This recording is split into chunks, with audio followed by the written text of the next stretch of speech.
Now to switch this to a little technical, and anyone jump in here and interrupt me, please, if you got something, Myron or anybody.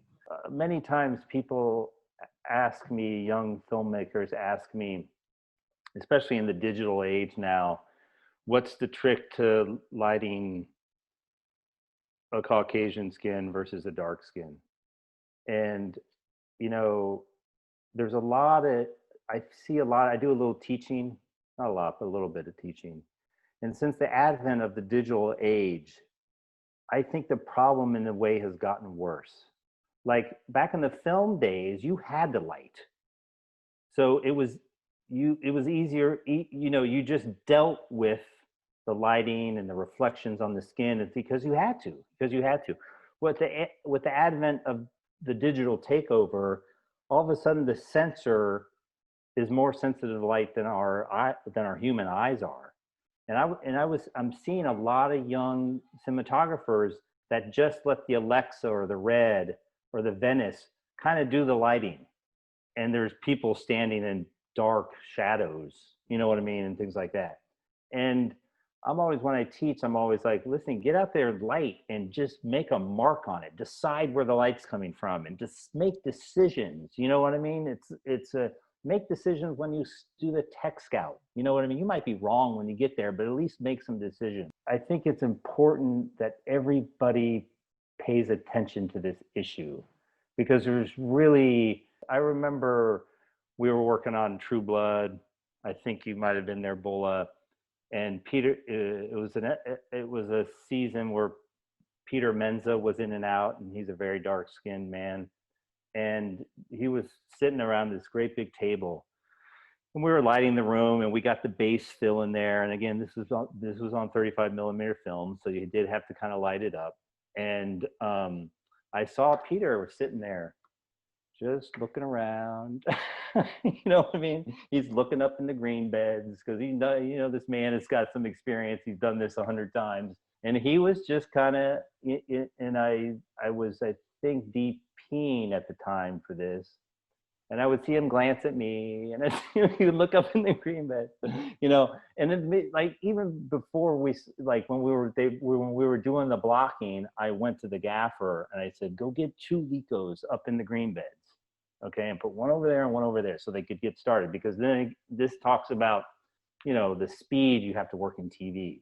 But that's our jobs these days, because the schedules are so tight and the budgets are so tight, and we just have to be fast, So during the rehearsal, I got on the walkie, and I'm kind of directing him to get the Lico in place, and I knew where the master was going to be, because the scene was lit by a lot of base light, you know what I mean? So all the light-skinned people were taken care of. I didn't have to worry about them.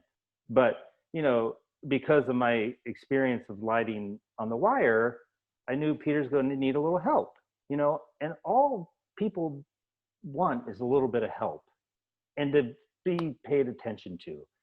Because, when he felt, as soon as the rehearsal was over, they had it ready, and I said, okay, kiss Peter on the cheek with a little glancing edge.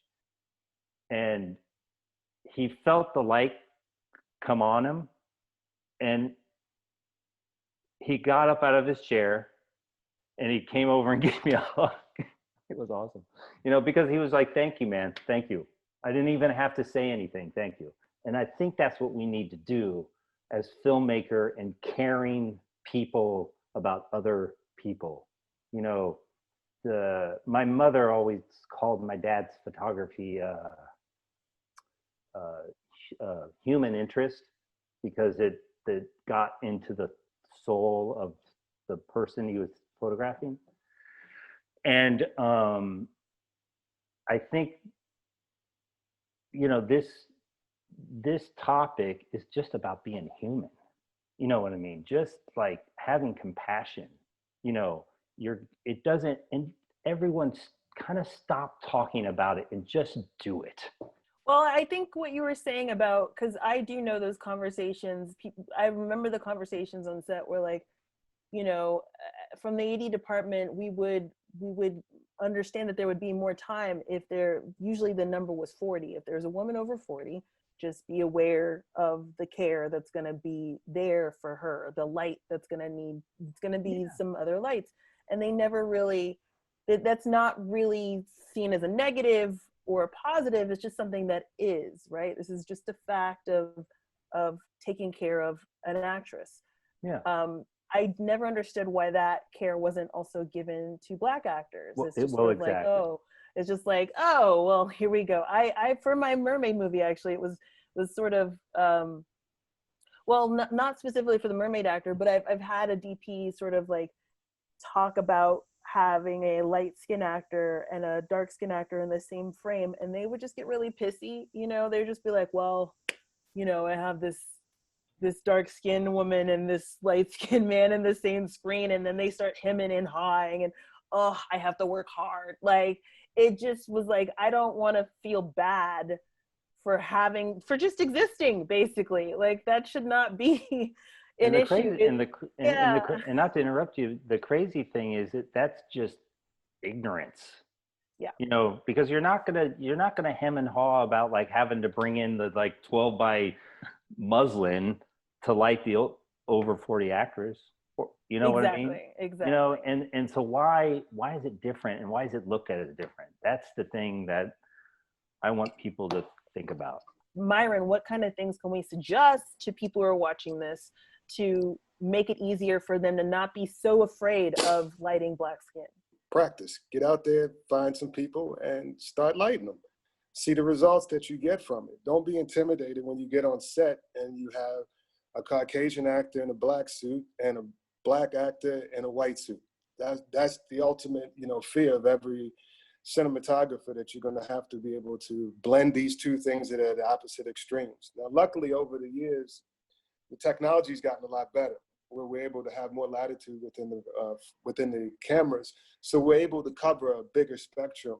And film was a little, I can't say it was a little less forgiving. You had to know your print numbers at that point. You had to know how to massage the film in the post, and that was going to be the secret of that. I actually draw from an experience. I did work on The Wire with Evan. He probably never saw me because I was the loader, but I worked there with Unta. I take a lot of experience I got from a guy by the name of Don Thorin. He was a cinematographer. I ended up leaving The Wire and going up to head of state. And on that particular production, we had Bernie Mac, we had Chris Rock, we had Lynn Whitfield, and we had two other actors that were Caucasian that were just about in every frame always together.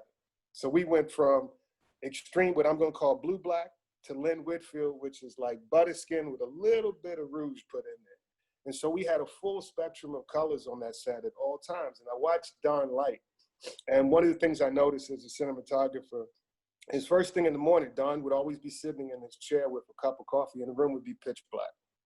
And it would be the first setup. And I would ask him, what are you doing? He said, I'm just seeing where everything's going to happen. And he'd already start figuring out where he could place his lights, where he could set up things if he had to get in trouble, what scenes were going to be a little more challenging. And he did all of that over his cup of coffee. And by the time we were up and running, he was able to go.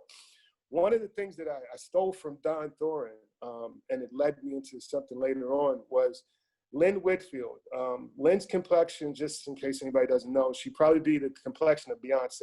That's probably the most famous person. So she had a lighter complexion.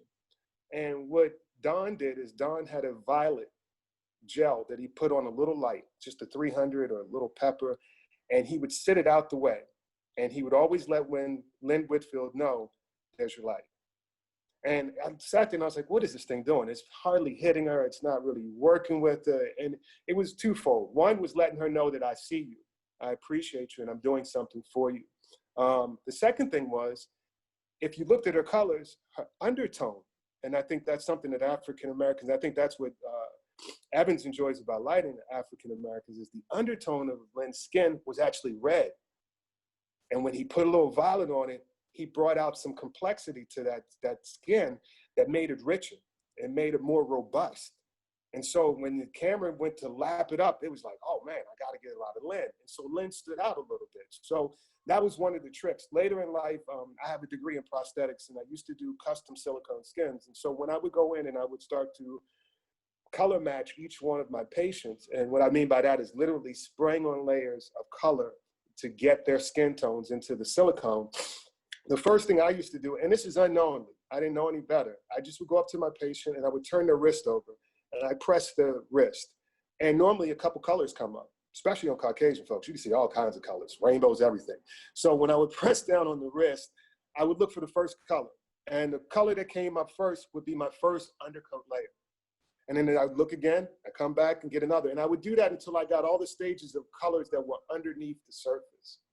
Now, I didn't know it, but I was looking for undertones. And I think with African Americans, if you just put blank white light onto them, you're gonna get a reflection, and you're gonna get a reflection of what you put on them was white. But if you reach deep within the skins and you look at the skins and you start to really study, you'll see that each skin has a secondary tone to it. At least I found that. When I referred to Bernie Mac as being blue-black, the undertone was blue.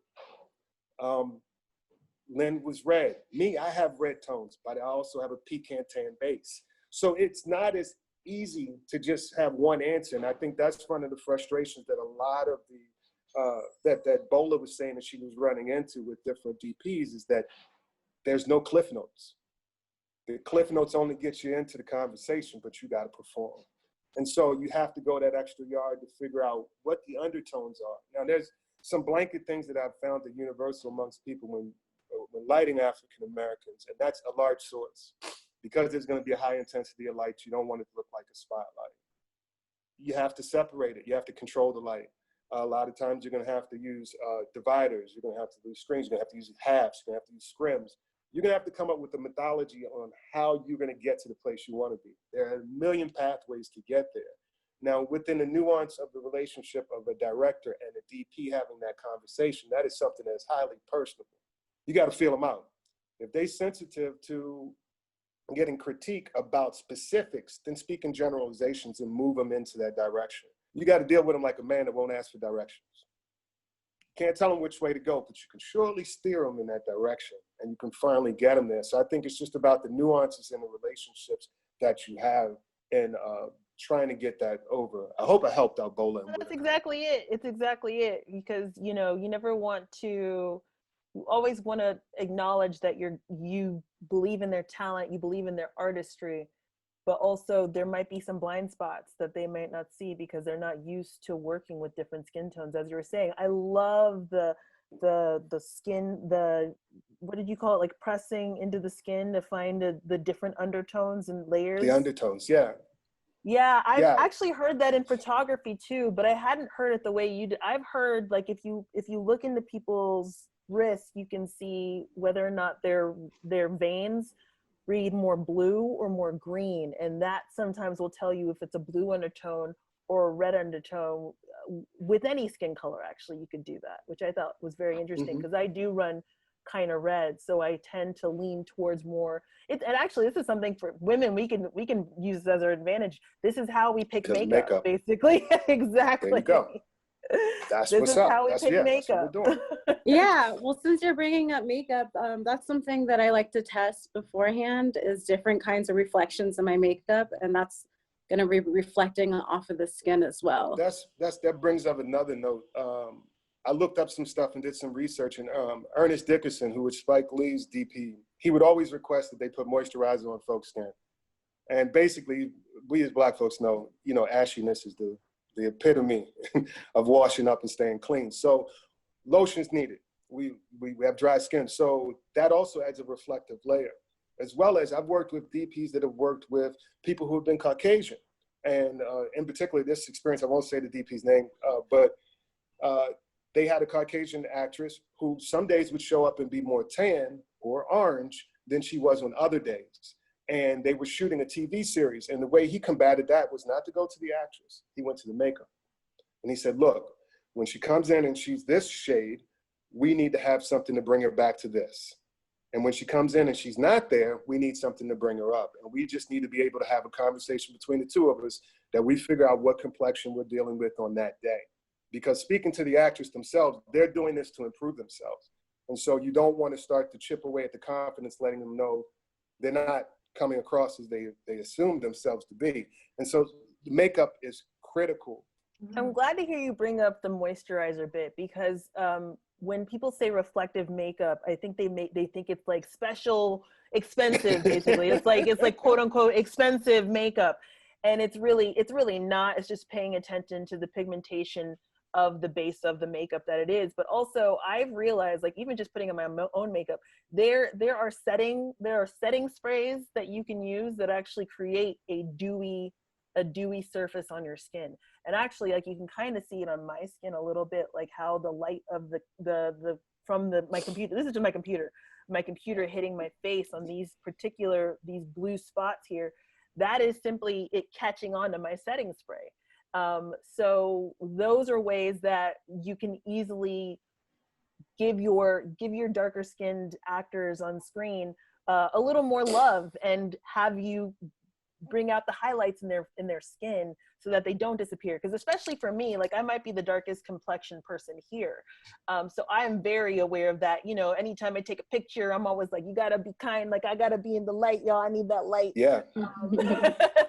You know, like, no, very aware. Yeah, there's too many times where I show up and it's just my eyes and my teeth. So one of my first films that I saw Kevin in was called, it's not my film, sorry. It was shot by a DP named Steve Cousins in Canada, and it's called Born to be Blue. And it's a Chet Baker story, and Ethan Hawke plays Chet Baker. But Kevin Hancher plays Dizzy Gillespie. I remember that. So Kevin got to play Dizzy Gillespie in the film, and it was the first time that I saw Kevin in the film, or it was the first time I saw Kevin on screen. And I loved the cinematography in the film because it was just very beautiful, and specifically Dizzy's character showed up a lot in the club where Chet played. And the club was a small, dark, tiny black walls, probably a small location, small set.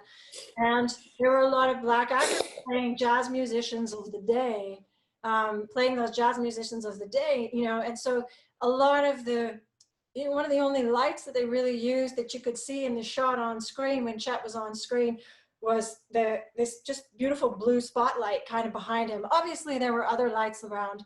I'm aware of that, but really, really isolated practicals in shot, making beautiful blue flares and things like that.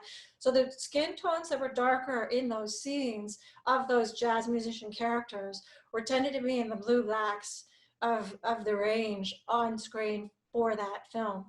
I thought it was beautiful because even in that darkness of those clubs back then, you could still properly see those actors.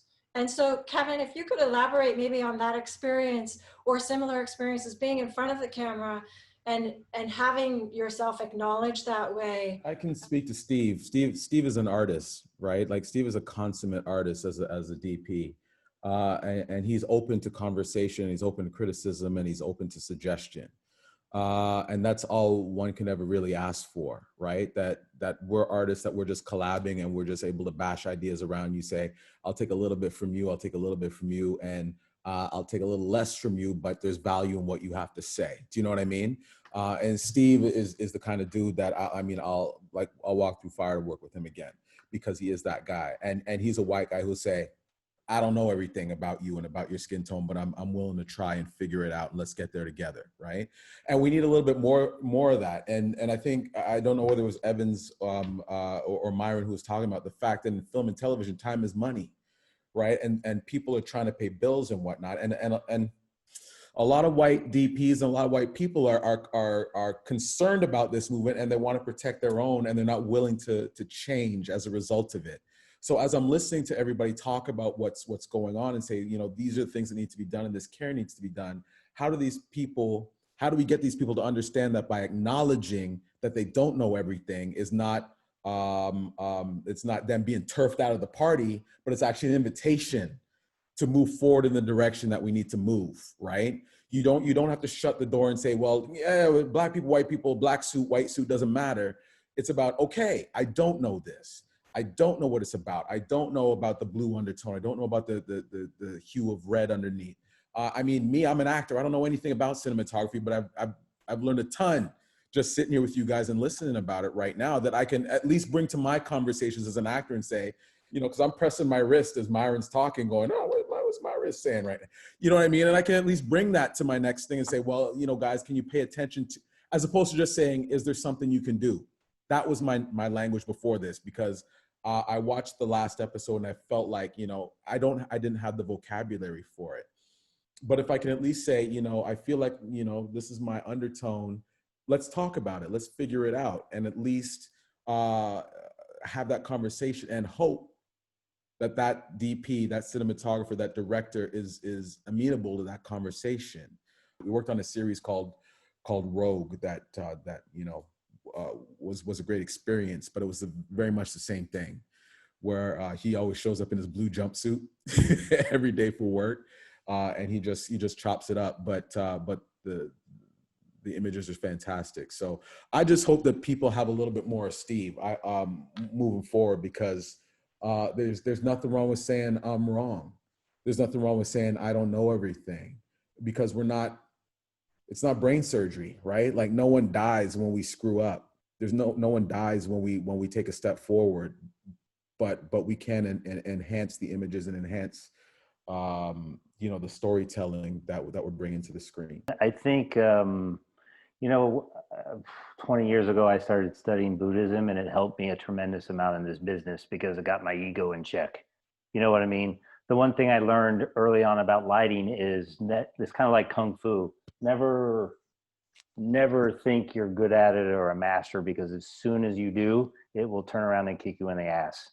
You know, you got to have respect for it, and you got to have the respect for what the light is falling on, and how the light is reacting in the room, and how the light is reacting to the people. The light is alive, the people are alive, it all works together, you know.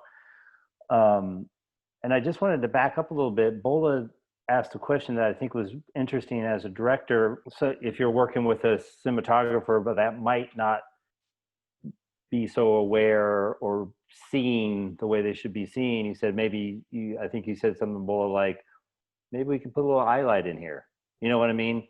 Now, cinematographers are egomaniacs. You know what I mean? And there's something that's happened between the days of shooting film and the digital world. Because in the days of shooting film, you had the mystique of the photochemical process that lets you be the person on set that really the only one that knew what the daily was going to look like. You know what I mean? And that was really part of the art. I miss it so much. You know what I mean? Now, in the high def digital world, 4K, 8K, all these, the K race, you know, everybody, that mystique is gone. You know what I mean? So mystiques of the job are being formulated in different ways. So in that communication, Bola, to that question, I think it's about, if you are stuck with a cinematographer that's kind of has a big ego, it's going to be hard. That it's just going to be hard. You know, I think if there's any advice about that, you talk about it not necessarily as an highlight, but more like, you know, this scene, if you had a little more, or if she had a little more life in her eyes, or something, you know, like, you know, because there's a lot of DPs that are going to be really sensitive to this, and they shouldn't be, you know, because like Steve, your example you're using, and I don't know Steve, he sounds like a good dude, you know, like the best cinematographers are the ones that stay open-minded and listen to other people. It's not technical, but it's empathetic, you know? And so within the technical realm, to meet the day, there's still time inside. You know, it's like playing sports. You watch athletes on a team strategize with each other, and even in the rush of the match, whatever match it is, there's still that split second where they can freeze time and they can do something that changes the shot, you know, or they can make the pass or make the play. And I learned that playing sports myself, you know, throughout my life. It's like you still have that split second within the rush of things to absolutely stop time and acknowledge something that's going on. And that's why I really like Evan's, you know, the way he works and his work, and I appreciate his time too. And Myron, yourself too, it's great to listen to you talk about, you know, all the experience that you have and how you're handling it, because it's like, I'm not alone on that topic. And for me, you know, in cinematography, it's so important to take that little moment of compassion in the rush, even when everybody's breathing down your neck, directors, producers, executives, money, money, money, you know, and I see the actor, you know, on the other side of my lens, and I'm not ready. And I will push back quietly. Evans, just like you said, your father would just walk into the room and, you know, just be nice and, you know, do that, right? You just be yourself. You be yourself around people, other people. It allows people to be themselves around you, you know? And so in that expression of shared artistry and collaboration, I think more of that needs to happen. And taking that moment to quietly, without it being a huge discussion, cast a light on someone's face so that we can be represented properly, so that you can be represented properly. And that changes the personal experience that you have. It feels good to be acknowledged. But the one thing I would say is that throughout the years, I realized that acknowledgement comes in a lot of different ways in a lot of different stages. So the immediate pat on the back, I might not get it. I may not get it until the last day. When someone says something about the cinematography or about you as a person. But I don't think that there's ever a problem for me being recognized that I'm there, being present. But the accomplishments and what I add to the project, that's something that I think it takes some time to build up over the years. And I wanted to say, I haven't gotten to where I am without help. I mean, there's been numerous people who stand by me, both quietly, behind the scenes, and some of them very verbally up front. I could go on a litany of producers and ADs that have hired me over and over and over again.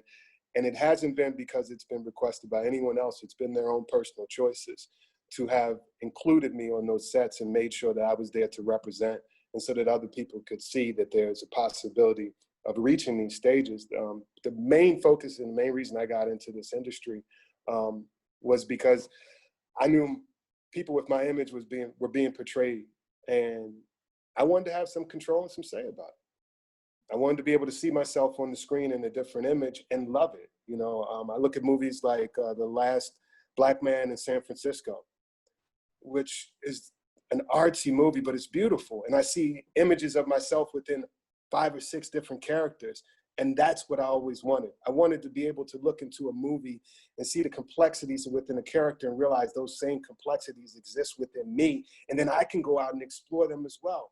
It was a liberating thing. A movie, people, when we go to see a movie, whether we realize it or not, we hand over reality to the movie maker for 2 hours. And we say, hey, I'm going with you. Wherever you go, I'm going.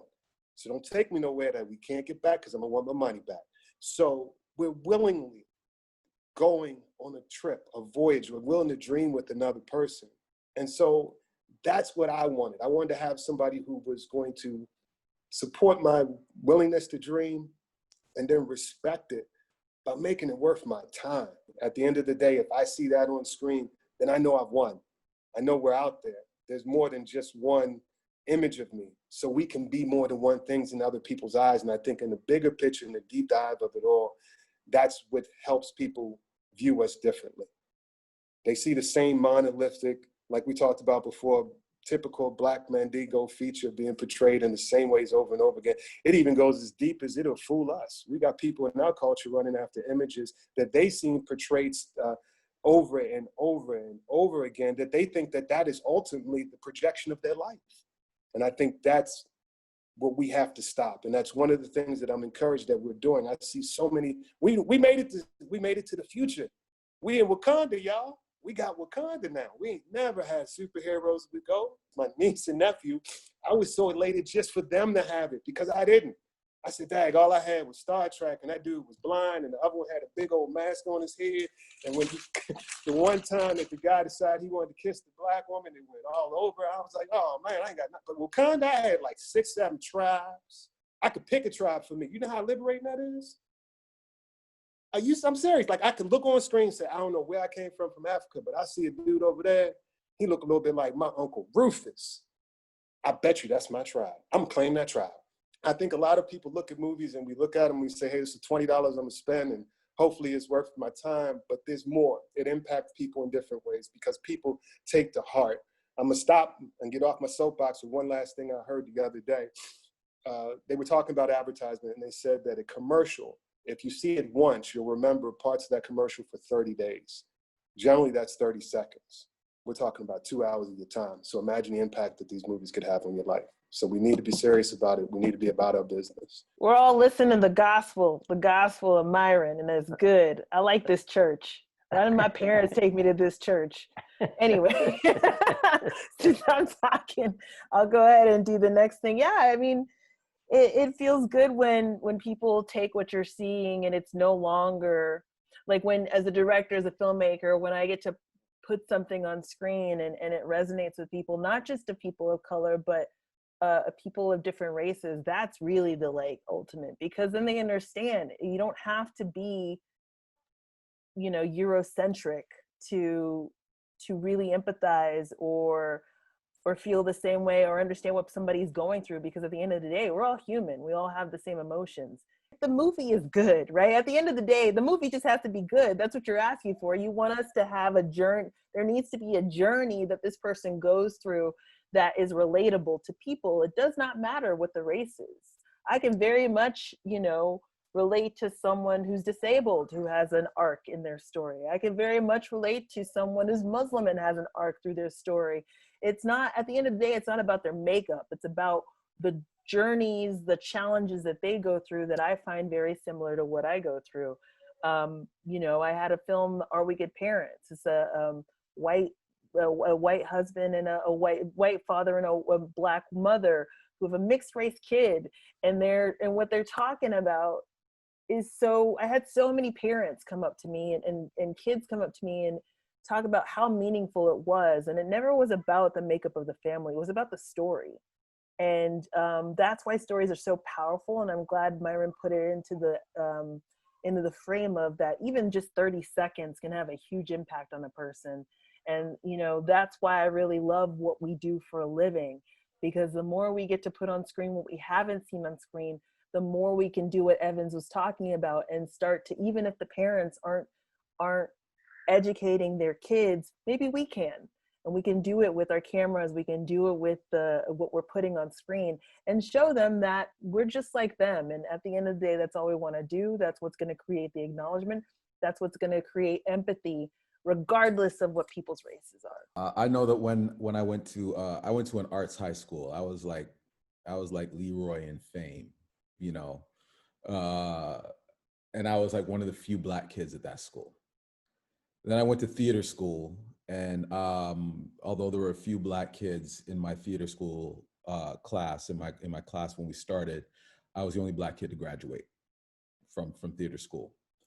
And then coming out into the world and working often in any production that I was in, I was grateful to see another black face anywhere in that production, whether it's on stage, directing, administration in the theater office, tech crew, anything.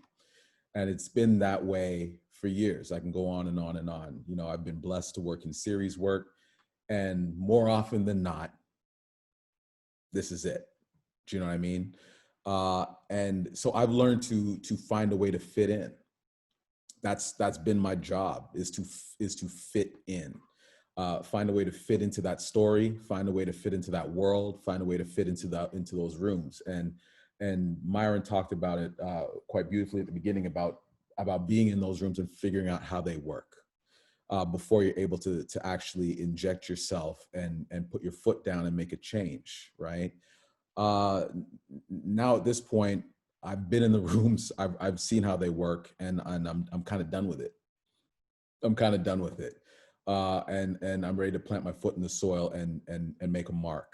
So, you know, now's the time where we're starting to really be acknowledged.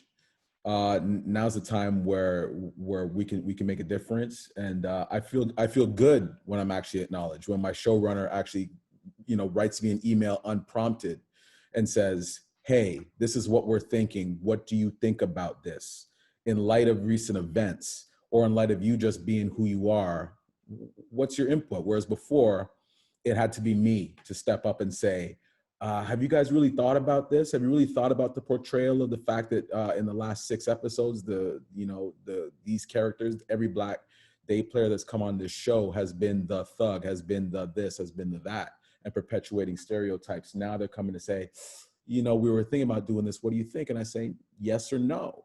And it goes into the pot, and it has a difference. It's a bit of a side note, but when I was a kid, when we went to family functions, on the VCR, that's how old I am, on the VCR in the corner, for like 6 years, playing in the corner of every Thanksgiving, every Christmas, was Cool Runnings, that movie by Disney, in the corner.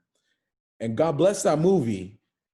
It's a horrible movie, right? It's a horrible movie. But my family was so grateful to see a movie about Jamaican people on the mainstream, and seeing your face, seeing a representation of yourself on that screen meant so much. So people watched it and they laughed, and then they stopped watching it, but it was just there. It was just playing in the background. It was just a backdrop of just saying, yes, we can do it. We achieve box office success, and so on and so forth. But now we're at a point where it doesn't have to be Cool Runnings. It doesn't have to be Dougie Doug in an ice cream chest, saying this is who we are. It can be us achieving and making strides and taking things to another level and saying, we're not just like you. In some instances, we're better than you. In other instances, we're not quite there yet, but we're getting there. But our hearts are full, and damn it, we can't be silenced. So I'm glad to be a part of that change. I'm glad to be on the upswing of that. And now that I'm here, you know, I'm looking forward to using my voice to really plant that foot in the soil, make a hard cut, and take us in a new direction. I am the change that's happening, and representation does matter. You know, little Black girls, they deserve to have superheroines that look like them. They deserve to have action stars that look like them, so that they know that they can do the impossible.